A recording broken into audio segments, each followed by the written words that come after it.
Sama da mutum 2000 suka kashe kansu a wannan crash din da kasuwa. That is news da na yin da gani yana circulating like yana trending. After na je na yi confirming news na tare da cewa wannan news din ƙarya ne, amma dai an samu wanda ya kashe kanshi a cikin Lamborghini.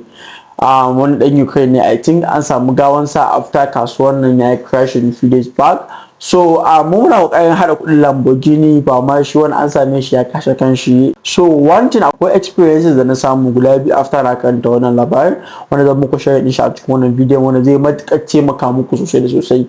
Abu na farko shine a wannan space na trade in general, like ba a taba an san kuɗin mutum ka ce za ka yi tayin da shi. Ina ga masu son sa an san kuɗin mutane su ce za su juya musu, kada ku sake ku faya a wannan kasuwan. Wannan kasuwan ba na family ɗin ku bane, baka da wani tabbaci a wannan kasuwan.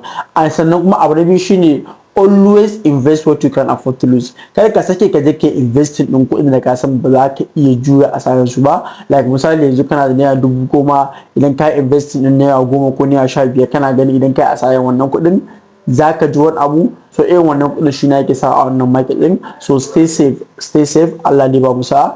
Peace out.